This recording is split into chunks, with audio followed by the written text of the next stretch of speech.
Vancouver Surge finished second at CDL Major 2 with an incredible performance. Today, I want to be asking the question, are Surge the real deal? Are they overrated? Are they the real deal? Is Neptune really him? These are the questions and the discussions we're going to be going through today.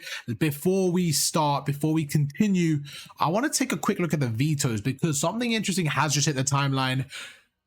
Dealership and Rewind are currently in the rotation for Major 3, which is very interesting. I'm overall a fan of Rewind for sure. I'm actually happy it's back in. So what I wanted to go and see is, what do we feel about Volt and Skyline? Because they're getting taken out. So does this affect the team? Let's see. If you actually look at this, this is a very good thing. Like, so obviously they have 17 vetoes in total, right? If we actually look at what they're vetoing, you can see that they don't veto red card. What that means is they pick red card when they can, a lot of the times, right? But if you actually look at the rest of the maps, they pick Skyline the second lowest. So when I'm looking at this, what this means is Skyline isn't a map that they like. They actually veto it 11 times. The second most off the Hacienda, they're just not a fan of at all. But you can see they actually vetoed it a lot of times, okay? So what that tells me is this is actually a good thing for them, right? And generally, I think that vetoes are like quite good to look at and study when there's a map change to see what team will change. So I wanted to see this. For example, imagine if red card SND just went today. This could negatively affect this team because you can see that they barely veto it and they picked it 19 times. What that means is that that's one of their strongest maps. Same with Hacienda. Let's say Hacienda went today for SND. This team would probably get better because this is basically their auto veto, right? So what you're seeing is they actually will benefit from Skyline leaving. Volt, probably not so much. And this is another thing. Volt, you can see they picked 10 times and they vetoed it 8. Now, you can't really look at this too much because obviously the other team has a veto as well and stuff like that. But it's just kind of interesting to look at. Like, for example, Hacienda is kind of clear. Hacienda and red card, you can see like red card's clearly their favorite map to play and Hacienda is clearly a map they don't want to play. So you can kind of get some information. But I just find it interesting that Skyline and Volt are the two that is kind of in the middle to low.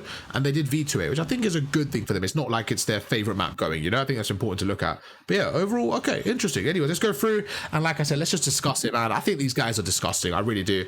And the reason why Neptune is the picture on the right is because I think this man has come in, and I think since he's arrived, he's been the best player, to be honest. I think he's been the best player. Let's go through the stats. Let's go through the major, what we just saw, and let's break it down. We start off with the first match in winners round 1. They go up against Carolina Royal Ravens. As you can see, they go through, and what I will say is their hard point is just phenomenal. The pacing they set is just disgusting. And for me, if I'm a fan of them, and I saw this map series 1, I am so happy. You know why? All 4 players played similar. All 4 players had very similar kills. You can see within 7, within 8, and they had very similar damage. You know what this tells me? This team is a unit. This team is a unit. It's so important. If you have all 4, it don't have to, by the way, they don't have to. But you know when you see a team that have all 4 players playing like that, it is kind of scary. That means they're all firing on one cylinder, they're all playing together, and it just is a good thing. It is a good thing. You got Nasty on a neutral KD, you got Neptune plus 11, Abuser plus 6, 04 plus 4. That's very fitting for his name. And then we go through it. It's just a good, solid performance. It just really is. They start off with the hard point, which I will say they were the #1 hard point team this whole weekend. I know FaZe did beat them in the grand finals, smacked them in the grand finals, but even the winner semi-finals, they ended up winning both hard points. So they played phenomenal. S&D, especially red card, they're unbelievable on red card S&D. I think they won it. We saw it earlier. They won it quite a lot of times, didn't they? So again, let's have a look at the stats while we're here. So yeah, you can see red card, they end up winning it. Can I see that? Oh, we can see their wins as well. It's very interesting. Okay, back to the Volt point. They're 2 and 4 in Volt, and they're 3 and 5 in Skyline. So like I said, this is just really good for them. Like, these map changes are actually good for them. It's actually going to buff this team even more. But anyway, to go through to the red card, you can see they're currently 5 and 6 on that. That can't be right. Bro, this doesn't make any sense. There's no way they're 5 and 6 on red card. Anyway, all right, that seems a bit weird. I feel like they all better. But anyways, moving on. Then Control, a bit of a close 1-3-2. But yeah, they win the first series pretty close. That was actually a pretty commanding game. The first one, they just outclassed Ravens, to be honest with you. Ravens just didn't look good at all that first series. And that was I know it was a close 3-0, but I thought it was kind of comfortable. I know it was close, and maybe it's a bit of a weird statement to say, but when I watched it, it didn't feel like that. Like, it did feel like they deserved it, especially the map 2, even the map 3, the Control. I feel like it was just a standard defense from what I remember. This was a couple of days ago. Map 1 short got a bit mixy, but I think they deserved it overall, so I'm just going to give them that and say it was a fairly convincing one, but it was 3-0. It wasn't really close. Then we go through again. This one was insane. This one was insane because they actually trolled the vault. They trolled the vault, which I know sounds silly, but I think it's even more impressive the fact that they trolled the vault that badly. Like, they were so close to winning the vault, they trolled it, and then they won 3 in the bounce. Like, they just had really, really good ice, really good, like, just overall gameplay until the grand finals. I think that's when they kind of trolled a little bit. But yeah, as you see, again, second series in a row, and they just making the other team all go negative. Again, fantastic performance. Abuja is the only one going negative, but Neptune, Frying, 0-4, phenomenal series, and Nasty really, really stepping it up there. But I want to look at this guy's damage and his overall kills. 112 interactions in a 4-map series. The guy was shooting, bro. The guy was shooting. Neptune, 2 matches in a row, 2 man of the matches according to the stats and just overall what people are thinking. That is incredible. That really is. Just like having 2 man of the matches in 2 games, again, solid start. Then we go over to the Atlanta phase series. Like, this one was so unfair, bro. This one was so unlucky. Not unfair, unlucky, I would say. I can't say it's unfair, you know, it's part of the game. But this one's just so unlucky for them. They literally lose in round 11. Now, I know the grand finals, they got absolutely smoked, but I don't really want to talk about that just yet. Like, once again, look at how solid of a performance they played. They won both hard points against FaZe, which is so impressive for me. They kind of got smacked in the map 2. I know it only says 4-6, but they played pretty poor in the map 2. Same as the map 3, to be honest. So I feel like the loss was probably deserved.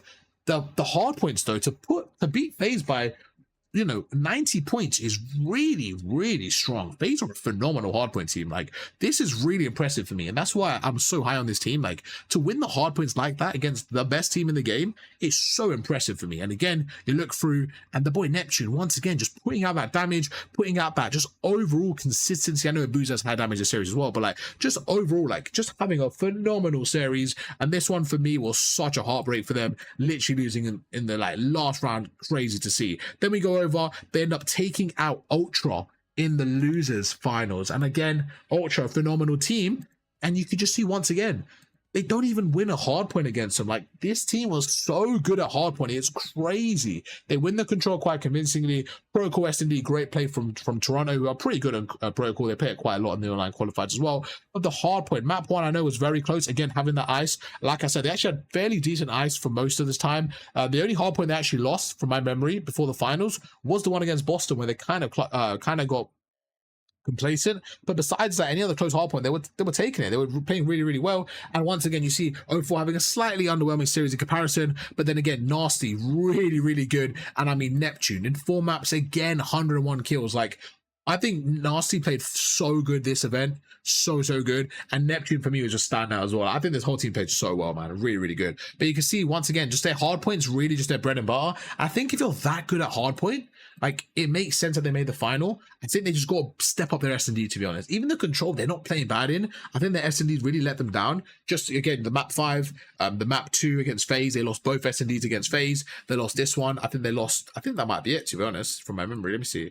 Yeah, this one, yeah, to be honest, they lost, out of these, like, 4 maps they lost, you can see 3 of them were S&D. So if I'm them, I'm kind of gutted about that, because they lose the protocol control, cool, whatever it is what it is. They win this control, but they lose this S&D, and they lose another S&D. So they lose the protocol twice, and they lose a red card S&D. So out of the 4 maps they lost up to the grand finals, 3 of them were an S&D. That's kind of annoying. You know, if I'm in Vancouver, I'm definitely hitting the lab for S&D, but I want to make sure that our hard point is staying where it is, because our hard point was so good. They're actually ahead in hard point, and they can't stop. Like, they can't get complacent with HP, but they just got up their S&D, and that's why I think these map changes could be crucial for them. So when I said our Surge the real deal, I think they can be. If they can get ahead in Rewind, S&D, and Dealership, I think they can be the real deal. I think if Surge can somehow get ahead in these 2 maps, the 2 new maps that come out, if they can get ahead, if they can get really good at those 2 maps, if one of those maps can be their auto pick where teams are scared of them, I think they can have such an advantage going into Major 3, and I think they can find themselves again in like a top 3 position. I would say they should be a guaranteed top 4, in my opinion, because I do expect Thieves to step up again. I think it'll be like FaZe and Thieves as top 2, and Surge and Ultra as maybe 3 and 4. Hopefully Optic can come back and take their place again, but for now, let's say Optic aren't really there just yet. I think Surge should definitely be in around the top 3. Then we go over to the grand final. I don't really want to cover this one, because I think this was just one of those where it was just an absolute smoke show, and I do genuinely believe it was I don't know. I'm not gonna say no because I don't know, but this wasn't the same team we just saw earlier. You know what I'm saying? Like Abuja had a terrible series. I mean, they all did. I can't just say Abuja, but like overall, they got outperformed. This is one of the most dominant grand finals I've ever seen, to be honest with you. A 1.7 KD from Cell, everyone fried, and it was just confident from them from map one. You can see they finally lost a hard point. This one again, they got slammed. Control I don't really care about, but again, Skyline 6-1, and this for me is the biggest loss because like. They won 2 hard points, okay? They won 2 hard points quite convincingly against FaZe. Then they lose one, fairly close, you know? Fairly close. Just a couple of P4s go FaZe's way, cool. Like, it's a close game.